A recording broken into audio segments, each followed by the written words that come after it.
अगर आप हमारे देश के प्रधानमंत्री बन जाएं तो आप देश में कौन से 2 से 3 ऐसे चेंजेस है जो कि पहले दिन से लागू करोगे?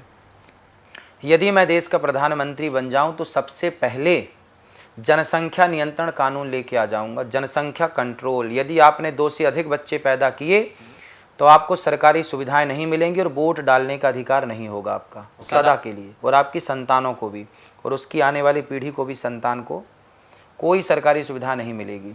दूसरा, मैं नदियों को नदियों से जोड़ना स्टार्ट कर दूंगा ताकि नदियों का पानी जो बह के समुद्र में जा रहा है वो सीधा ना जाके घूम फिर के जाए, ताकि पानी का जो ज़मीन पे पानी अंदर चला गया वो पानी ऊपर आए, वाटर लेवल ऊपर आए।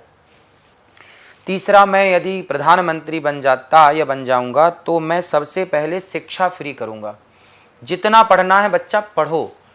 आज रिक्शे वाले का बच्चा IPS IAS नहीं बन सकता क्योंकि इतनी महंगी कोचिंग है, इतनी महंगे फीस हैं। अब रिक्शे वाले का बच्चा कैसे बनेगा? इसलिए शिक्षा एक हो, प्रधानमंत्री का बेटा, मुख्यमंत्री का बेटा और रिक्शे वाले का बेटा एक ही स्कूल में बैठ के पढ़ेगा। तो शिक्षा फ्री, स्वास्थ्य फ्री। स्वास्थ्य फ्री। आपको 1 रुपए का हो या 1 करोड़ का इलाज फ्री। टैक्स भले बढ़ाओ लेकिन आपको स्वास्थ्य फ्री। आप बीमारी से मरे ना, अपनी मौत से कोई मरे तो मरे। ऐसा ना हो कि 10,000 के ऑपरेशन के चक्कर में 50,000 नहीं थी तो मर गए, 1 लाख नहीं थी तो मर गए। नहीं, आपका ऑपरेशन चाहे 1 रुपए का हो या 1 करोड़ का हो, फ्री ही होगा भारत में, चाहे पूरब में, उत्तर में, दक्षिण में, पश्चिम में, कहीं भी कराओ। तो प्राइवेट हॉस्पिटल सारे बंद, आप ये चाहते हैं? उन्हीं प्राइवेट हॉस्पिटलों को ही हम सरकारी में कन्वर्ट करेंगे। फीस हम देंगे, तुम्हारी सैलरी हम देंगे। ओके। तुम काम करो, और डॉक्टर तैयार करेंगे, और डॉक्टर तैयार करके घर घर, मतलब हर 500 लोगों के बीच में एक हॉस्पिटल होना चाहिए। करेक्ट।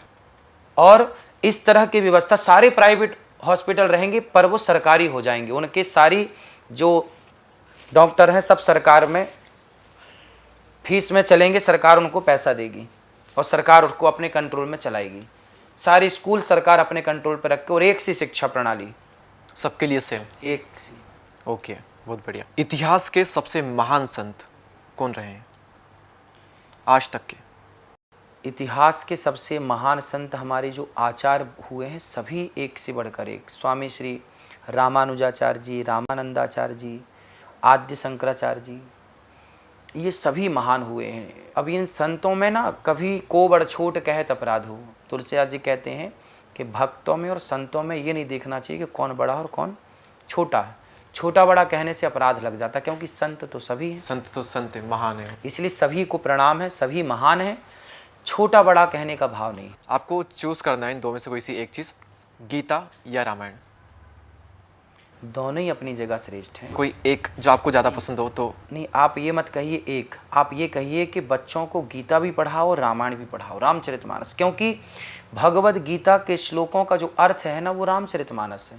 बहुत सारे अर्थ रामचरितमानस में भगवद गीता के हैं। अच्छा। हाँ, तो जो भगवद गीता कह रही है वही रामचरितमानस कह रही है। तो आप ये भी कह सकते हैं कि दोनों एक हैं, दोनों एक ही है। हाँ, भगवान कृष्ण की वाणी भगवद गीता है और भगवान राम के चरित्र को प्रकाशित कर रही है रामचरितमानस, और दोनों में ही गूढ़ रहस्य है, तो दोनों ही श्रेष्ठ हैं और दोनों का ही एक दूसरे से संबंध है। दोनों का संबंध। क्या भगवान होते हैं?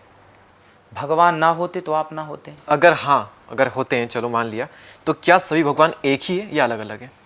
एको ब्रह्म द्वितीयो नास्ति, ईश्वर एक है, दो कभी थे ही नहीं।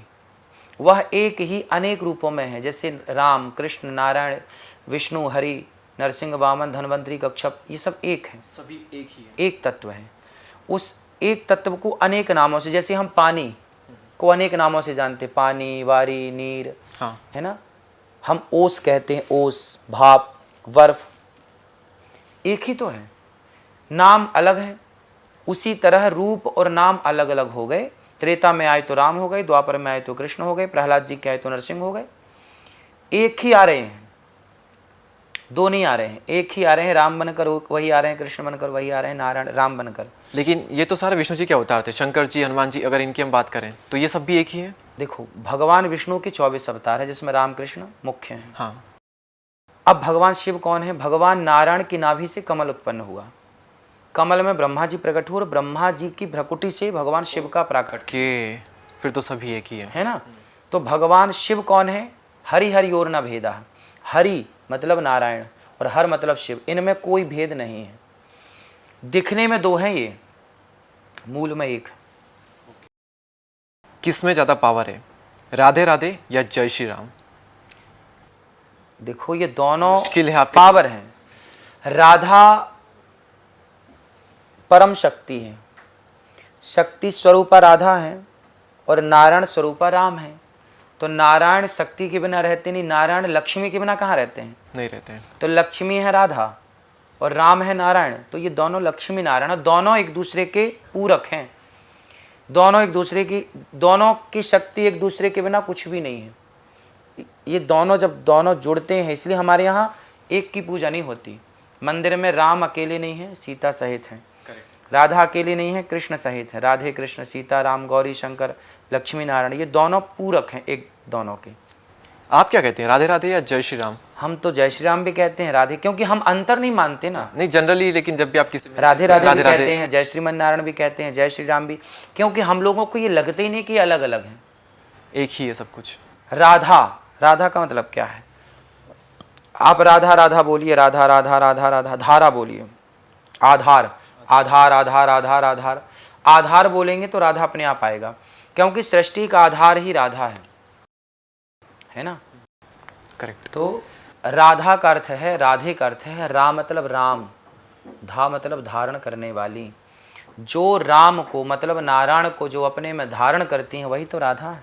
तो सब एक ही है, कुछ अलग है ही नहीं, तो कंट्रोवर्सी का सवाल ही नहीं उठता। हाँ, ये तो वो लोग करते हैं जो अज्ञान बस जानते नहीं। ओके। दोस्तों, डीप कास्ट की अगर ये क्लिप आपको इन्फॉर्मेटिव लगी हो तो आप हमारी इस मेहनत को बिल्कुल फ्री में सपोर्ट कर सकते हो, सिर्फ और सिर्फ सब्सक्राइब बटन पे क्लिक करके। तो मिलते हैं नेक्स्ट क्लिप में। Thank you so much.